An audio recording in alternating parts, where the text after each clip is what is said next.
दोस्तों आज पेश है कातिल मक्खियाँ। अमर अकबर सीरीज की ये कवर चित्र है दोस्तों। अमर अकबर इन दिनों अफ्रीका के एक स्थानीय डॉक्टर राजन मैकलम के साथ मेहमान थे। राजर धनवान व्यक्ति था। पिछले कई दिनों से अपने दोनों मित्रों को अफ्रीका के खतरनाक जंगलों की सैर करा रहा था। राजर के पास फोर्स फोर्स्टर छोटे विमान भी थे। इस वक्त रादर ने ड्राइंग रूम में बैठे थे। तुम्हारे पास अफ्रीका आकर हमने अफसोस नहीं किया रादर, तुमने हमें जमकर सैर कराई। Thanks you Akbar. तुम कल का क्या प्रोग्राम है? कल मैं तुम लोगों को अपने पुरखों को जायदाद दिखाने ले चलूंगा।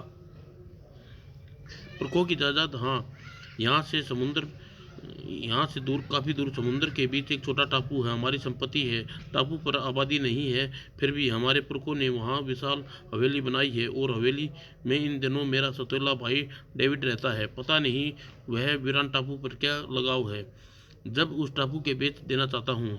इसी सिलसिले में मैं वहाँ जाकर डेविड से बात करना चाहता हूँ। अगली सुबह राजर उन दोनों के लेकर अपने फोर सीटर विमान से उड़ा। विमान स्वयं राजर उड़ा रहा था। क्या नाम बताया तुमने उस टापू का? हमने उसे कोंगा द्वीप कहते हैं। और तो अब पहुंच जाएंगे? तो कब तक पहुंच जाएंगे कोंगा द्वीप? 2 घंटे का सफ़र है, लेकिन तुम इस सफ़र में बोर नहीं होगे, क्योंकि रास्ते में तुम्हें दिलचस्प दृश्य देखने को मिलेंगे। विमान उस समय जंगल के ऊपर उड़ान भर रहा था। नीचे जंगल जानवरों से भरा पड़ा है। तुम लोग देखना चाहते हो? हाँ। और फिर राजर ने विमान को नीचे ले लिया। वह देखो, जिराफों का झुंड। और फिर वह भाग क्यों रहे हैं? यह तो हमारे जहाज से डर रहे हैं, या फिर कोई उनका पीछा कर रहा है। वो सचमुच ही शेर है। ओह, आज शेर का शिकार करते हुए देखने का मौका मिलेगा। विमान को कुछ और नीचे ले जाता हूँ। और नीचे जंगल में, ओह, जिराफ के झुंड से बिछुड़ गया। ओह, शेर का शिकार बनेगा। और रादर का अनुमान ठीक था। उसने जिराफ को गिरा लिया है। और कुछ ही देर में शेर ने जिराफ की गर्दन को भयानक जबड़े दबाकर बेबस कर डाला। और रादर विमान को फिर ऊपर उठाया। कितना भयानक दृश्य था। मुझे इस बारे में जिराफ पर दया आ रही है। यह दया का सवाल नहीं है दोस्त, प्रगति के जंगल का कानून ही ऐसा बनाया है कि जिसमें शक्तिशाली राज कर सकता है। जंगल का यह कानून आजकल सभ्य संसार में भी चल रहा है, जहाँ वे शक्तिशाली देश छोटे देशों को गुलाम बनाकर शिकार बना रहा है। ठीक कहते हो। और फिर इस वक्त हम किस क्षेत्र में उड़ रही हैं? मोगिया द्वीप के निकट। इस द्वीप पर सभ्य जाति के आबाद है, जो कबीले बनाकर रहती है। सुना है इस तरह असभ्य कबीले बहुत ही खतरनाक होते हैं, इंसानों को खा जाते हैं। यह जाति इतनी खतरनाक नहीं है। ईसाई मिशनरी कुछ समय सेवक इनको सभ्य बनाने का कोशिश में लगे हैं। और तभी जहाज को एक झटका लगा और इंजन से तेज आवाज निकली। ओह, क्या हुआ? वो जहाज नीचे गिर रहा है। विमान तेजी से नीचे जा रहा था। रादर ने घबराए स्वर में कहा, इंजन फेल हो गया है। ओ गॉड, अब क्या करें? इस एक ही तरीका है, जहाज को समुद्र में गिरने से पहले हम समुद्र में कूद जाना चाहिए। अमर, तुम जहाज का दरवाज़ा खोल दो। और जहाज का दरवाज़ा जब जहाज को समुद्री सतह पर ऊपर आ रहा था, तो एक छलांग लगा दी।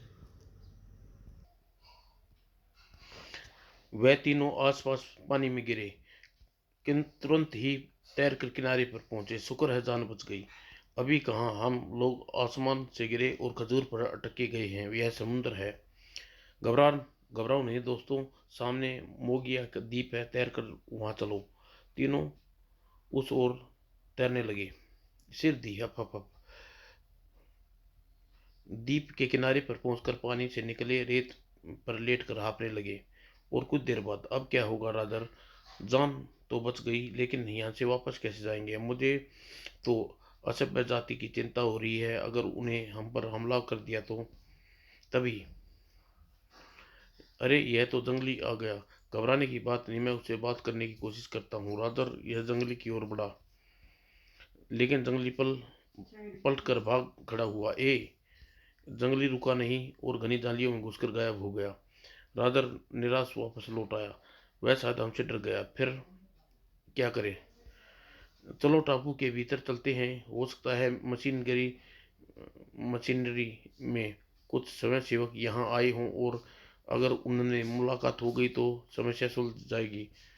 और अगर हम जंगलियों ने पकड़ लिया तो कुछ खतरा तो मोल लेना ही पड़ेगा। काश हम लोग अपने पिस्तौल साथ लाए होते तो मुकाबला कर लेते। अभी चलने का इरादा कर ही रहे थे, कुछ झाड़ियों के पीछे से शोर हुआ और 8-10 जंगली निकलकर सामने आए। ओह, शायद जंगली हम पर हमला करने आए हैं, डरो मत। और तभी रादर खुशी से चीख उठा, ओह, उनके साथ एक सभ्य मानव भी है, शायद मशीनरी का स्वयं सेवक हो। वह जंगली वहीं रुके रहे और वह स्वयं सेवक उनकी तरफ बढ़ा। हेलो, आप लोग कौन हैं?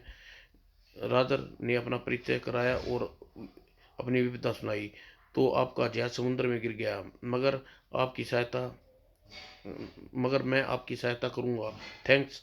लेकिन यह जंगली, इनसे डरिए मत, यह लोग काफ़ी सभ्य बन चुके हैं, इनको अपने बारे में समझा दूंगा, फिर ये लोग मित्र बन जाएंगे। थैंक्स मिस्टर, मेरा नाम माइकल है।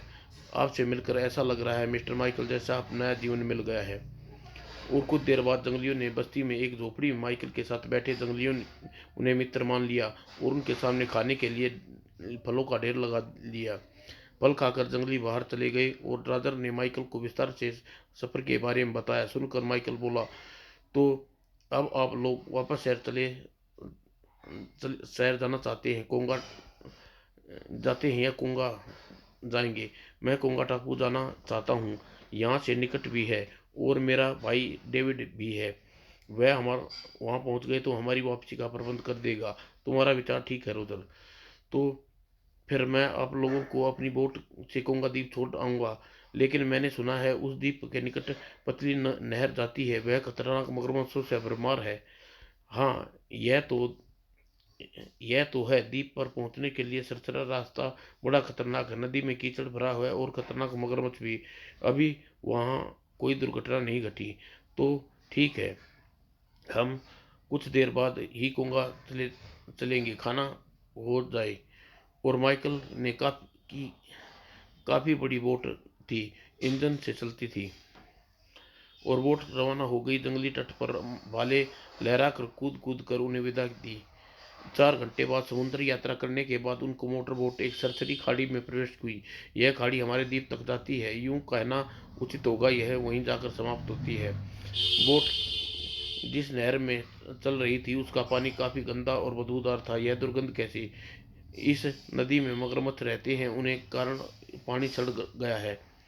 तभी वो देखो, मगरमच्छ उधर भी है और एक इधर भी है।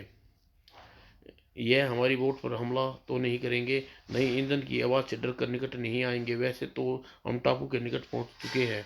उनकी बोट मगरमच्छों के निकट से गुजरती रही और फिर वो टापू के निकट पहुंच गई। अरे यह देखो, तो तट पे मेरा भाई डेविड खड़ा है। यह शायद बोट की आवाज़ सुनकर तट पर आ गया। हाँ। बोट रुकते ही रादर कूद कर उतरा और डेविड उसकी ओर बढ़ा। मेरा भाई रादर। दोनों पहुंचकर हाथ मिलाया। अमर अकबर माइकल बोट से उतरकर निकट पहुंचे। उनने रादर ने उन सब का परिचय कराया। टापू पर एक पुरानी हवेली बनी हुई थी जिसमें चारों जंगल था। डेविड उसे हवेली की ओर ले चले। जंगल में बनी यह हवेली कितनी विचित्र लगती है। यह हवेली हमारे पुरखों ने बनाई थी, इस पर हम दोनों भाइयों की संपत्ति है। यह हवेली की खिड़कियां बहुत बड़ी थी और सभी हवेलियों की रोशनी कांच लगे हुए थे।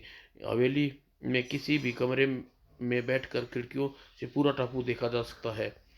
यह तो ठीक है मिस्टर डेविड, लेकिन इस टापू पर आप अकेले रहती हैं, आपका मन अकेले का ऊब नहीं जाता? मैं यहाँ अकेला नहीं हूँ, मेरी पूरी सेना मेरे साथ रहती है। सेना मतलब फौज? हाँ। आइए, चलिए मैं आपको अपनी सेना से मिलवाता हूँ। डेविड उन्हें हवेली के पीछे ले आया। ओह, यह क्या चीज़ है? यह शहद की मक्खियाँ हैं, मेरी सेना है। मेरा फुल सोच सत्य तैयार किए हैं जिनमें अरबों मक्खियाँ मेरे लिए शहद एकत्रित करती है, ज़रूरत पड़ने पर मेरे लिए शिकार भी करती है।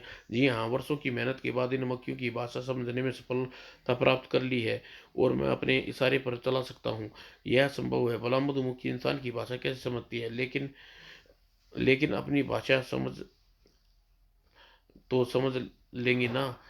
इन बात तो यूं ही कह लीजिए, मैंने इन मधुमक्खी की भाषा सीख ली है वर्षों के अध्ययन के बाद।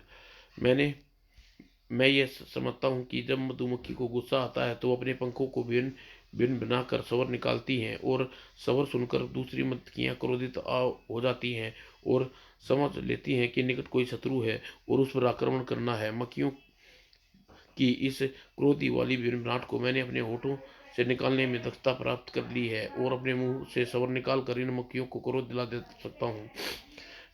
अब आप विचित्र बात कर रहे हैं मिस्टर डेविड, मुझे विश्वास नहीं होता।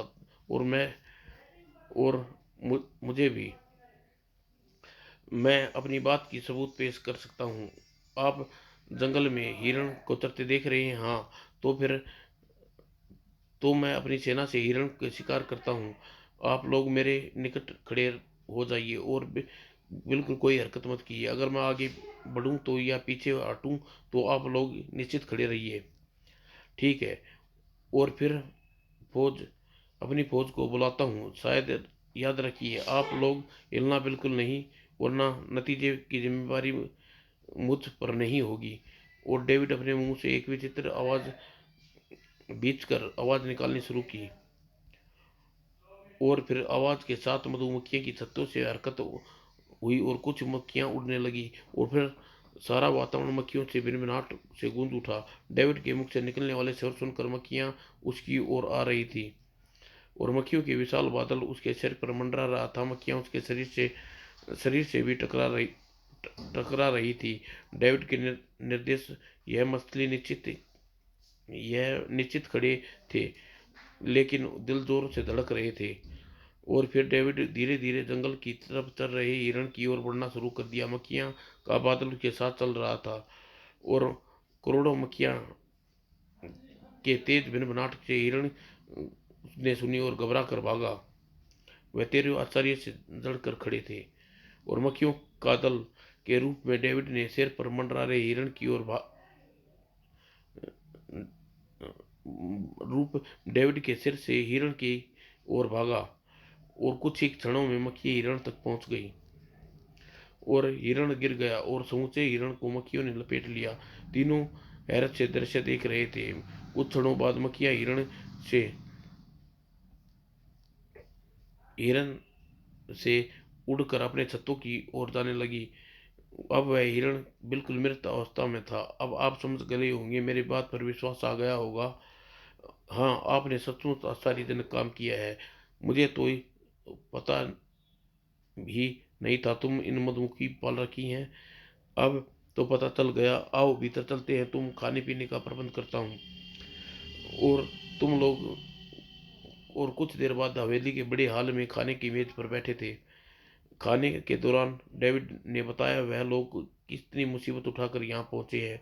बस यह समझ लो कि हम बाल बाल बचे हैं, मगर हम जहाज से न कूदे होते तो यहाँ तक न पहुंच पाते। हाँ भाई दिवे, तुमने अचानक यहाँ आने का फैसला क्यों किया मिस्टर आदर? मैं तुमसे इस संपत्ति को बेचने के सिलसिले में बात करने आया हूँ। यानी तुम यह टापू बेचने का निर्णय कर लिया है? हाँ डेविड, और तुम जानते हो कि डैडी की वसीयत के अनुसार मुझे यह निर्णय करने का अधिकार मिला है। मैं जानता हूँ सारी डैडी की संपत्ति का मालिक तुम्हें ही बनाया गए, लेकिन मुझे सिर्फ कुछ हिस्सा मिला है। कुछ ही नहीं डेविड, तुम्हें बराबर का हिस्सा दूंगा। अच्छा ठीक है, इस बारे में सुबह बात करेंगे। फिलहाल तुम आराम करने का प्रबंध करो। डेविड बाहर जाने के लिए उठा। मैं तो अभी वापस जाऊंगा मिस्टर डेविड। अभी? हाँ, मेरा आज रात मगोडिया द्वीप में जाना बहुत जरूरी है। ओके मिस्टर माइकल, आपके आपने मेरे मेहमानों को यहाँ पहुँचाकर मुझ पर बहुत बड़ा उपकार किया है। आपके लिए धन्यवाद देता हूँ। धन्यवाद की कोई बात जरूरत नहीं है, मैंने अपना फर्ज पूरा किया। अच्छा दोस्त, मैं चलता हूँ। सबसे हाथ मिलाकर माइकल बाहर निकल गया। आप लोग आप लोग यहीं रुकिए, मैं माइकल को उसकी बोट पर छोड़ आता हूँ। बाहर चले, च, चलो हम भी बाहर चलते हैं। हाँ चलो। और माइकल हवेली से बाहर निकलकर नदी की ओर जा रहा था। उसकी बोट खड़ी थी और अचानक ही उसके कानों में भड़भड़ाहट की आवाज़ सुनाई। उसने पलट कर देखा। Oh my God! डेविड मक्खियों को से मेरा शिकार करना चाहता है। भयभीत होकर वह अपनी बोट की तरफ दौड़ा और भागते भागते मक्खियों का बादल डेविड के सिर के से ऊंचा उठने लगा, माइकल की ओर बढ़ने लगा। माइकल तेजी से बोट पर पहुंचा, लेकिन मक्खियों उसके निकट आ पहुंची थी। वह फिर भी वह बोट के कैबिन तक न जा सका। मक्खियां उस पर बुरी तरह छा गई और फिर मक्खियों से बचने के हाथ पांव चलाने लगा और संघर्ष में बोट से रेलिंग से फिसल कर नदी में जा गिरा। और तभी नहर किंतु नहर में दो मगरमच्छ की नथनी पानी उभरती दिखाई दी। और अगले ही क्षण और अकबर और आदर पेड़ की ओट में यह दृश्य देख रहे थे। सहसा अकबर के मुख से चीख निकल गई। दूर खड़े डेविड ने चौंक कर उनकी ओर मक्खियों को सिग्नल देने लगा, भागो, तुरंत हवेली में चलो। और तीनों हवेली की ओर दौड़े पड़े। मधुमक्खियों का बादल उनके पीछे किया, लेकिन वे तीनों सुरक्षित हवेली में पहुंच गए। एक कमरे में घुसकर दरवाजा बंद कर लिया और मक्खियां खिड़की के टकराने लगी। सारी खिड़कियां मक्खियों से ढक गई थी। शुक्र है खिड़कियां बंद हैं, वरना हमारा अंजाम हिरण की और बेचारे माइकल जैसा होता। लेकिन अकबर अमर, डेविड पागल हो गया है, उसे माइकल को मार डाला। अब उसकी यह मक्खियां दौलत की हवस बड़े बड़े को पागल कर देती है। दोस्त, क्या मतलब बाद में बताऊंगा, पहले इन मक्खियों का तमाशा देखो।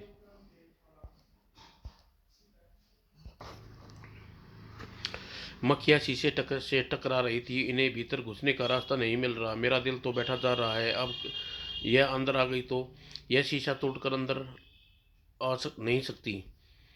तभी मक्खियां वापस जाने लगी। वह जा रही हैं, थैंक गॉड। तभी दरवाजे पर आहट सुनी दी। यह डेविड, शायद डेविड आ रहा है, मैं उसकी गर्दन तोड़ दूंगा। फिर डेविड भीतर नहीं आया और बाहर दरवाजे पर ताला डाल दिया। और अब तुम्हारे दोस्त यहाँ जीवित वापस नहीं जा सकते। राजा, तुम्हारी मौत के बाद सारी संपत्ति मेरी हो जाएगी। और ताला लगाकर पागलों की तरह ठाका लगाया।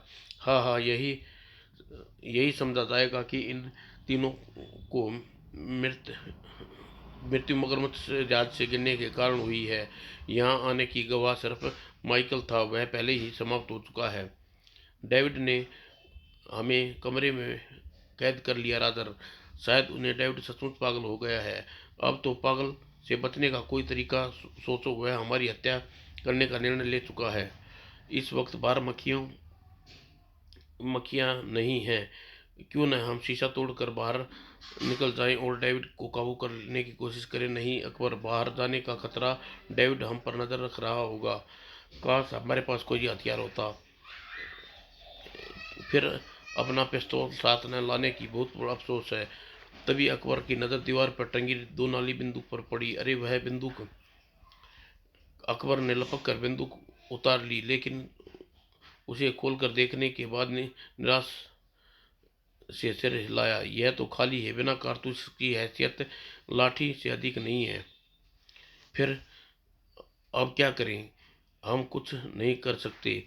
अब रात हो गई है, इसलिए सुबह होने की प्रतीक्षा करो और देखो डेविड क्या करता है।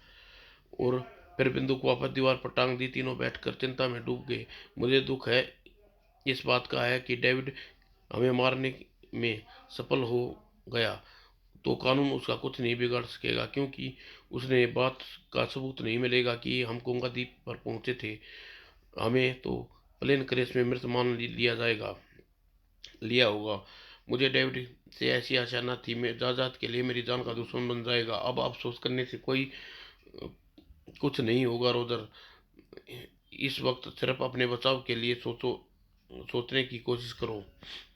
और सुबह तक कोई निर्णय नहीं ले पाए थे। सूर्य उदय होने हो चुका था और प्रकाश शीशे से छनकर भीतर आ रहा था।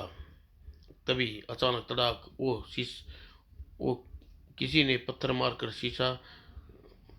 शीशा तोड़ दिया। यह काम डेविड का है। दूसरी तरफ से भी शीशा टूटा। आखिर डेविड करना क्या चाहता है? वह अपनी मक्खियों की फौज को हम तक पहुंचाने का रास्ता बना रहा है। और तभी मक्खियों की भनभनाहट, लो आ गई हमारी मौत। और तभी शीशे पर झांका। ओ गॉड, हम मक्खियों से तो नहीं बच सकते। वह टूटे हुए शीशे से भीतर आ जाएंगे। कुछ करो अमर, तुम तो जासूस बनते हो, कोई तो तरकीब सोचो। अमर के मस्तिष्क में तेजी से काम कर रहा था। फिर अचानक अमर दीवार पर लटकी हुई बंदूक उतार ली और उधर डेविड अपनी मक्खियों के दल के साथ तेजी से बढ़ रहा था। ये खाली बंदूक से क्या करोगे? अमर कोई उत्तर दिए बिना ही टूटी हुई खिड़की के निकट गया और बंदूक की नाल बाहर निकालकर डेविड को निशाना लेने लगा। अगले ही पल जोर से चिल्लाया, डेविड, मैं गोली चला रहा हूँ। और डेविड चौंक कर खिड़की की तरफ देखा। बंदूक की नाल अपनी ओर तनी देख कर ठिनक कर रुक गया। मैं तुम्हें मार डालूंगा, डेविड। और अचानक ही डेविड पलटा और भाग खड़ा हुआ। यही उसकी गलती थी और मधुमक्खियों ने उसे भागते देखकर अपना शत्रु समझ लिया और डेविड के पीछे लपकी और अपनी चपेट में ले लिया। और कुछ ही देर में सारी मक्खियां डेविड के शरीर पर चिपट चुकी थी। नीचे गिरकर तड़प रहा था। डेविड के प्राण निकल गए। मक्खियां उसे छोड़कर वापस अपने छत्तों में उड़ गई। जब जब सिर्फ डेविड की लाश पड़ी थी। ओह अमर, तुमने ये तो कमाल कर दिया। यह चमत्कार कैसे हो गया? मैंने एक मनोवैज्ञानिक दांव खेला था। खाली बंदूक हो या भरी, अगर किसी इंसान पर तान दी जाए तो भयभीत जरूर होता है। यही डेविड के साथ हुआ। और सोच भी नहीं सकता था, कमरे में लटकी बंदूक तो खाली है और अपनी बंदूक अपनी ओर तनी देखकर उसके मस्तिष्क में पहला विचार स्वयं को बचाने का आया। वह दौड़ पड़ा। घबराहट में उसे सिग्नल देना भूल गया और इसी भूल की वजह के साथ उसके चाल मक्खी दौड़ने उसे अपना शत्रु समझने लगी। यू आर ग्रेट अमर, तुमने तो खाली हाथों ही सिर्फ अपनी बुद्धि के बल पर सबकी जान बचा ली। चलो बाहर चलकर डेविड को देखते हैं। और डेविड के निकट जाकर राजा ने मृत शरीर को गोद में रखा और दुखी स्वर में बोला, दौलत के लालच में तुम अंधा बना दिया मेरे भाई। लालच तेरी मौत का कारण बन गया। और अब उठो राजा, हम माइकल की मोटर बोट ले जाकर वापस चलते हैं शहर। और ये इस घटना पुलिस को इस चलते हैं शहर पहुंचकर इन घटनाओं की सूचना पुलिस को देनी होगी। रोजर जाने के लिए उठ खड़ा हुआ। समाप्त दोस्तों।